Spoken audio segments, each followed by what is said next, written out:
Chapter 22. Drop of the Hat.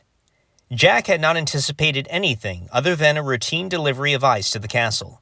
He did think it strange that he had been sought out by the castle staff midday to deliver extra ice, but he thought he would be on and off the castle grounds without much time being taken away from the rest of his day's activities.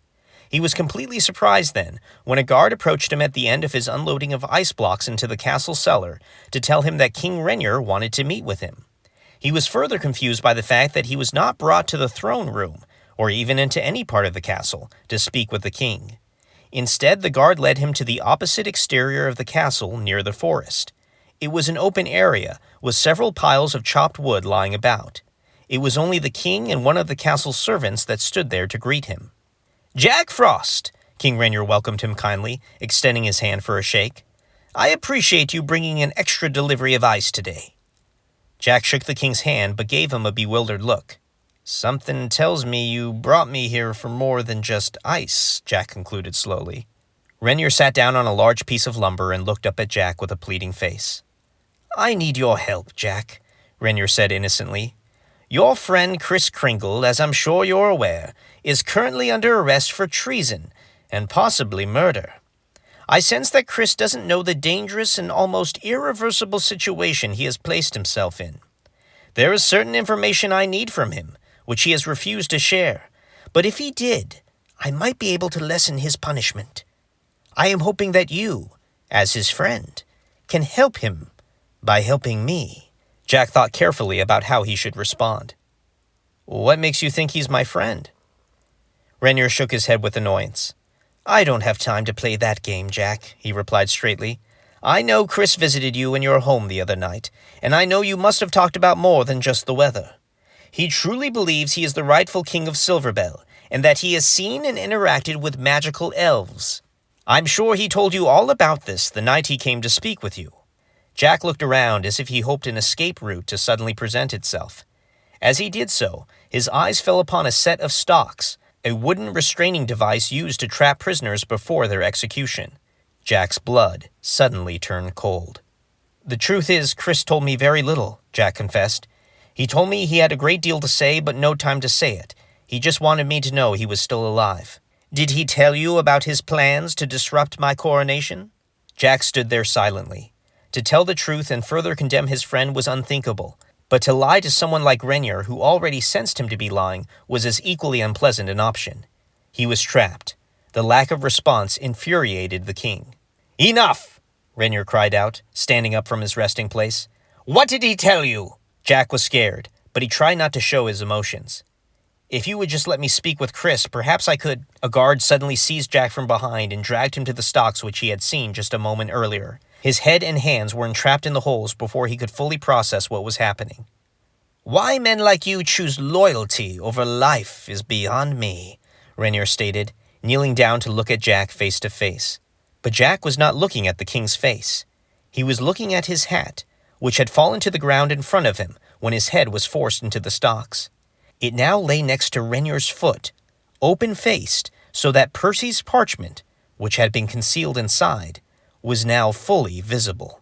Renyer noticed where Jack's gaze had turned, and he too looked down to see the contents of Jack's top hat. He reached inside and removed the magical piece of paper. "Oh my," the king whispered aloud in genuine wonder. "What did you bring me, Jack?" He examined the parchment with wide eyes and an open mouth. "I don't believe it," Renyer said with a hearty chuckle. "I have been searching for this for so long. I cannot believe it now rests in my hands before me." He turned to Jack and smiled. "I'd ask you how you got this, but I guess I don't need to ask you anything now. I have all the answers I'll ever need." Jack was mortified. Kris had entrusted him with the parchment for the key purpose of keeping it out of the hands of Renyer, and now he had unknowingly and unwillingly delivered it right to him.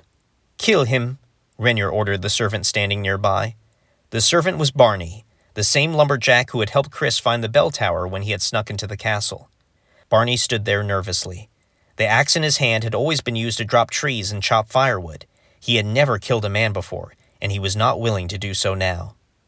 Renyer's eyes had been fixed on Percy's parchment, but when he realized his order was not being obeyed, He glared at Barney and pointed to Jack. "Kill him," he repeated sternly. "Your Majesty, I worry that his offenses do not warrant such a punishment," Barney stuttered, "and I myself am no executioner." "No, you are not an executioner, it is true. Instead, you are the man who allowed Kris Kringle to walk about the castle as a criminal, showing him around as though he were your friend. The princess could have been killed because you allowed that man to roam free." Renier snatched the axe from Barney's hands. "Either you kill him or I do, but I promise you, if he dies at my hands, your head will be the next that falls. Consider this your chance for redemption." Barney looked at Jack with an emotional angst he had never known. He could not fathom the idea of killing a man who seemed so innocent, but the fear caused by the immediate threat of his own death overtook his senses. Almost mechanically, Barney took back the axe and approached the bound prisoner. "Any last words, Frosty?" Renier asked playfully as he replaced the top hat on Jack's head. Jack was emotional, but firm. "The wrong will fail. The right prevail," Jack warned in a resolute tone. "You have your way now, but your days are numbered, and your reign is limited. Soon the true king will take his rightful place." "Do it," Renier commanded Barney, unaffected by the warning he had been given. Barney raised the axe slowly, and though Jack could not turn his head enough to see him, he addressed his executioner just the same.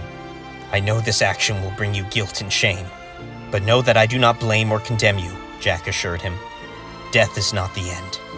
I'll be back again. Someday." The axe was forced downward. Renier walked away with Percy's parchment in hand, casually stepping over the top hat and severed head of Jack Frost on the ground.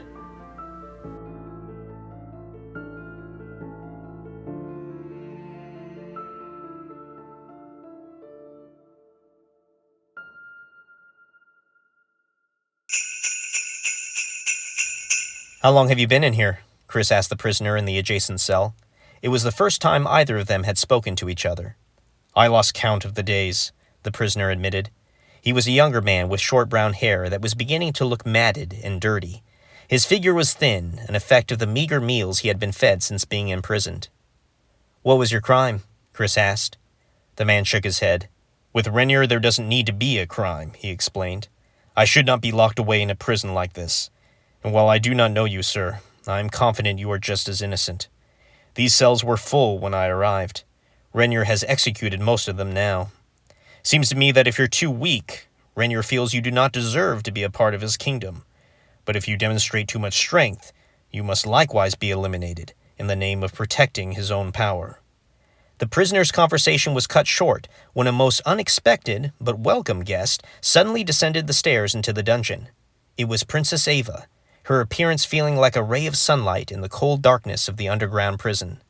"Ava!" Kris greeted her excitedly, standing up from within his cell. The princess, however, did not share Kris's excitement. Her face was somber, and she could not even bring herself to look Kris in the eye. "I am told you were good friends with a man named Jack Frost," she stated. Her use of the word "were" seemed to take the breath out of Kris's lungs. She presented Jack's top hat through the opening of the cell's bars. Kris gently accepted it, his breathing now becoming labored as the harsh reality began to hit him. Ava started to cry. "I am so sorry, Kris. I had no idea this was going on. Renier is a madman and will stop at nothing to get what he wants. I must find a way to get you out." Kris backed away slowly, saying nothing. In truth, he had not even heard the words she was speaking. The death of his best friend now consumed his every thought and emotion. Not wanting to leave Kris in his greatest hour of need, but also needing to prevent any suspicion by Renier that she was sympathizing or colluding with a criminal, Ava hesitantly made her way back up the stairs, after again assuring the silent Kris that she would find a way to arrange his freedom. Kris examined his friend's hat, and before long, his body began to shake with heavy sobs. The man in the accompanying cell had quietly watched the whole scene unfold. He did not know Kris or his story, but he was impressed by the fact that the princess herself had come to visit him and promised an impossible rescue. Indeed, there was only one group of ordinary people that he knew of that had that kind of relationship with the princess. When Kris regained his emotions, his prison mate offered his condolences. "Peace to you," he said to Kris, acting on the assumption that there was more they shared in common than just their prisoner status. With dried tears on his rosy cheeks, Chris looked up at the man. There was only one member of the shepherds he had not met, the one who was supposed to meet Princess Ava in the marketplace that fateful afternoon. He had gone missing, and the shepherds had said they had no idea where he was. But now Chris knew. He was sitting right beside him. Goodwill to all, Calvin.